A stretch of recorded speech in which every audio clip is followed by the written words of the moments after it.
लालची किसान। सागर नाम का एक आदमी रास्ते में पैदल अपने घर जा रहा था। मेरे खेत में फसल तो लगभग तैयार हो ही गई है, बस अब जल्दी से फसल निकलने का इंतजार है। देखना, इस बार तो मैं अपनी फसल बड़े ही महंगे दामों पे बेचूंगा। आहा! सागर एक किसान था। उसके पास उसके पिता का एक खेत था जिसमें सागर ने बैंगन, आलू और कांदे की फसल पैर रखी थी। सागर बहुत लालची किस्म का आदमी था। वो हमेशा कम मेहनत में ज्यादा पैसे कमाने की लालच में लगा रहता था। अब सागर घर आता है। जी आ गए आप? चलिए, खाना तैयार है। हाँ सुनीता, जल्दी खाना निकालो, मुझे एक बार और खेत में चक्कर लगा कर आना होगा। अरे, आप इतनी चिंता क्यों कर रहे हो?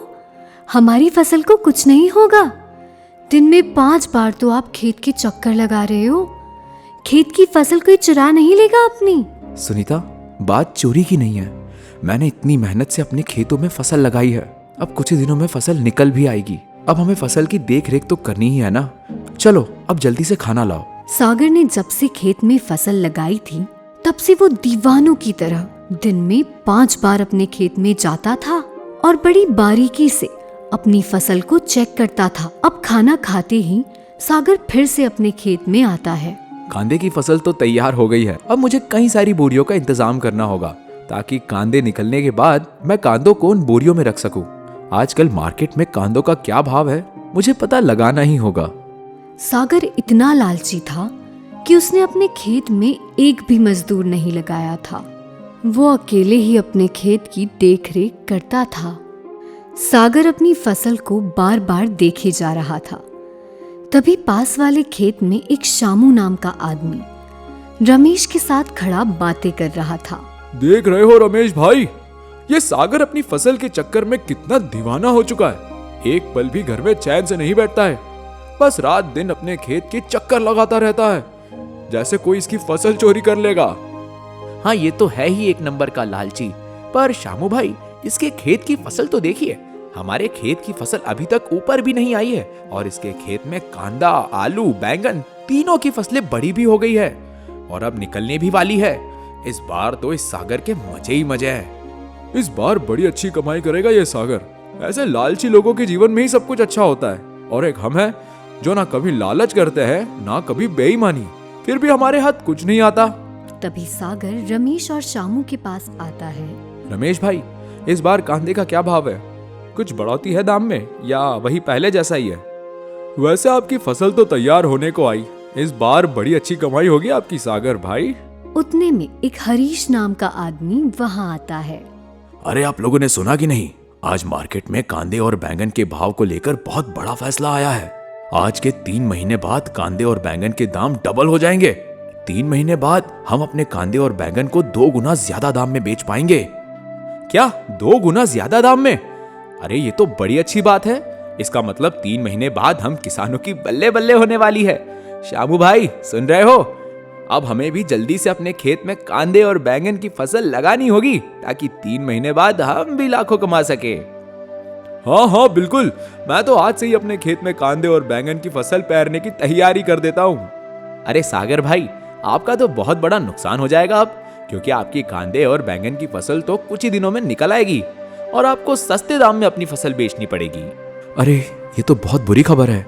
अब मैं क्या करूं? सागर बिना कुछ कहे उदास अपने घर चला जाता है। 3 महीने बाद फसल के 2 गुना दाम मिलेंगे और अभी बेचने पर कुछ नहीं मिलेगा। इसका मतलब अगर मैंने अभी अपनी फसल बेच दी तो मेरा तो बहुत सारा नुकसान हो जाएगा। नहीं नहीं, मैं अपना नुकसान नहीं होने दूंगा। मैं 3 महीनों तक अपने खेत से फसल निकालूंगा ही नहीं। जब 3 महीने पूरे हो जाएंगे तभी मैं अपने खेत से फसल निकालूंगा, और जब ज्यादा दाम में अपनी फसल बेचकर खूब सारे पैसे कमाऊंगा। हाँ। ज्यादा दाम की बात सुनकर सागर और लालची हो जाता है। अब देखते ही देखते कुछ दिन गुजर जाते हैं। अब सागर के खेत की सारी फसल पूरी तरह से बनकर तैयार हो चुकी थी, पर सागर ने अब तक अपनी फसल नहीं निकाली। वो अपनी फसल 3 महीने बाद निकालने का फैसला कर लेता है। अब एक दिन सुनीता सागर से कहती है, जी आप खेत से फसल क्यों नहीं निकाल रहे हो? अब तो फसल बनकर तैयार भी हो चुकी है। नहीं सुनीता, मैं अभी खेत से फसल नहीं निकालूंगा। मैं 3 महीने बाद ही खेत से फसल निकालूंगा, क्योंकि 3 महीने बाद कांदे और बैंगन के दाम 2 गुना हो जाएंगे। उस समय हमें फसल के बहुत पैसे मिलेंगे।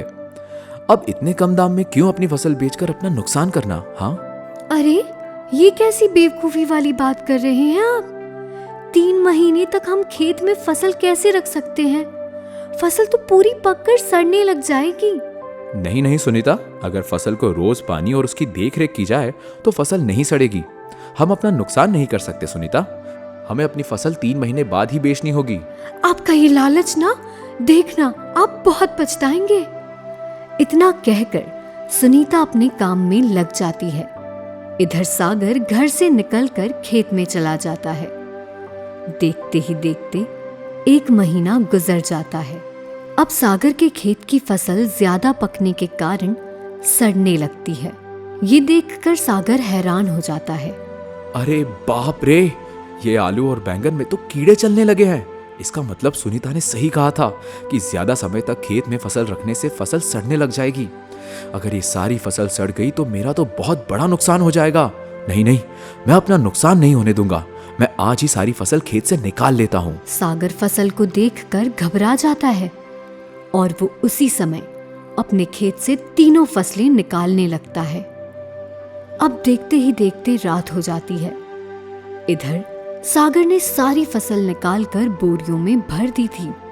चलो, खेत से मैंने फसल निकाल ली। अब इतनी सारी बोरियां अकेले कैसे ले जाऊं घर? तभी सुनीता सागर को देखने खेत में चली आती है। अरे अच्छा हुआ सुनीता तुम आ गई। देखो मैंने खेत से सारी फसल निकाल दी है। चलो अब हमें आलू, बैंगन और कांदे की ये सारी बोरियां घर ले जानी होगी। इतनी सारी बोरियां एक साथ कैसे ले जा सकते हैं? एक काम करते हैं, 2-2 बोरियां लेकर चलते हैं। अब सागर और सुनीता 2-2 बोरियां करके 4-5 चक्कर में वो सारी बोरियां अपने घर ले जाते हैं। अगले दिन सवेरे सागर और सुनीता जब आलू, बैंगन और कांदे को देखते हैं तो वो सड़ चुके थे। उनमें कीड़े तक चलने लगे थे जो उन्हें खराब कर रहे थे। अरे बाप रे, ये सब तो सड़ने लगे हैं। अब ये सड़े हुए आलू, बैंगन और कांदे कौन खरीदेगा हमसे? अरे ऐसा ना कहो सुनीता, बस प्रार्थना करो कि ये सब बिक जाए। अगर ये नहीं बिक पाए तो हम पूरे बर्बाद हो जाएंगे। चलो मैं ये सब बाजार में बेच कर आता हूँ। सागर बैलगाड़ी में वो सब बोरियां रखकर बाजार में जाता है, जहाँ कई लोग सागर के आलू, बैंगन और कांदे को देखकर उन्हें खरीदने से मना कर देते हैं। तभी एक जगदीश नाम का आदमी सागर के आलू, बैंगन और कांदे को देखता है। अरे नहीं नहीं सागर भाई, ये सब तो सड़ने लगे हैं। इनमें तो कीड़े तक चल रहे हैं। अरे इतनी खराब फसल लेकर मैं क्या करूंगा? माफ करना, पर मैं ये सब नहीं खरीद सकता। जगदीश भाई ऐसे मत कहिए, मेरी ये फसल खरीद लीजिए। आप इसके जो दाम देंगे मैं वो रख लूंगा। अरे आप ये सब मुझे मुफ्त में भी दे देंगे ना, तो भी मैं नहीं ले सकता। ये सब किसी काम के नहीं है, सब बेकार हो चुके हैं। माफ कीजिए सागर भाई, मैं चलता हूँ। बाकी लोगों की तरह जगदीश भी आलू, बैंगन और कांदे लेने से इनकार कर देता है। अब सागर रोते हुए वो सब अपने घर ले आता है। सुनीता, हम बर्बाद हो गए। हमारी सारी फसल बर्बाद हो गई। मेरे लालच करने के कारण आज मैं पूरी तरह से बर्बाद हो गया। मेरी लाखों की फसल कचरा बनकर रह गई है सुनीता। कहती थी ना मैं आपसे कि लालच ना किया करो, पर आप कभी मेरी सुनते ही नहीं थे। अब देख लिया अपनी आंखों से कि लालच करने का क्या अंजाम होता है। हो गए ना पूरे बर्बाद, और करो लालच। सही कहती थी सुनीता तुम। मैं आज के बाद कभी लालच नहीं करूंगा। उस दिन ही अगर मैं अपनी फसल निकाल लेता तो आज ये सब ना होता। ना मैं ज्यादा पैसों की लालच करता, ना आज मेरी फसल बर्बाद होती। अब पछताए क्या फायदा, जब चिड़िया चुग गई खेत। तो देखा आपने कि लालच करने से कैसे सागर बर्बाद हो गया। इसीलिए कहते हैं कि जीवन में कभी भी लालच नहीं करना चाहिए, क्योंकि लालच करना बुरी बला है। जितना हमें मिले हमेशा उतने में खुश रहना चाहिए।